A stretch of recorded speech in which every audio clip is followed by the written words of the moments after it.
Scientists have found that the sun has an 11-year cycle of activity. And this year they determined was the solar maximum of that 11-year cycle. So what does that mean? That means the sun is the angriest it's going to be during this 11-year cycle. What does that mean for us nature and wildlife photographers? More opportunities to photograph northern lights or auroras. So even though we're at solar maximum, it all depends on the sun if we're going to have a northern lights display or not. If the sun decides to throw a fit, there's a good opportunity we may have northern lights.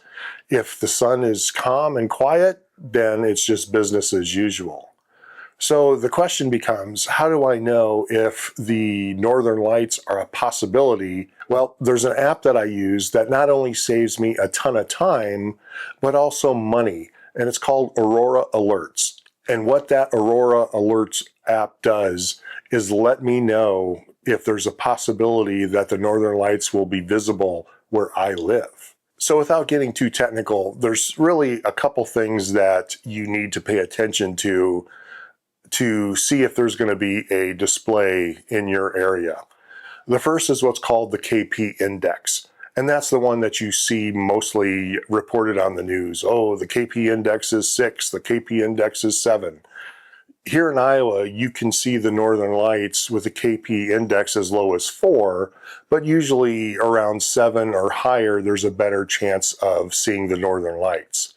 One of the real keys to seeing the northern lights, though, is what's called the BZ.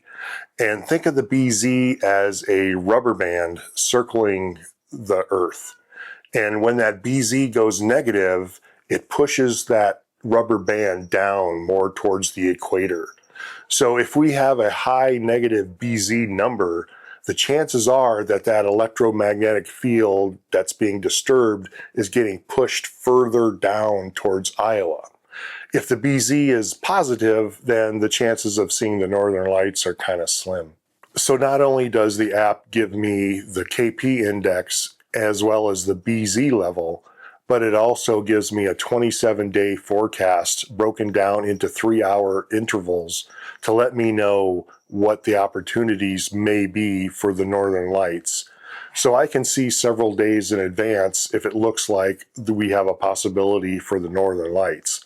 If I see that the BZ is starting to trend negative and the KP index is climbing, then I know the opportunities are pretty good that I'll have a northern light display. So it's a great app to have for a photographer to not only save you some money by not having to drive out to a dark location for nothing, but it also saves you a lot of time because the aurora are fickle, and even if the conditions are right, they come and go. You may be sitting out there for hours and have a 20-minute display and that's it.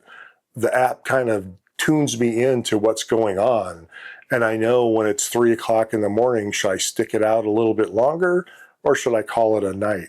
So that's a tool that I use to save myself a lot of time.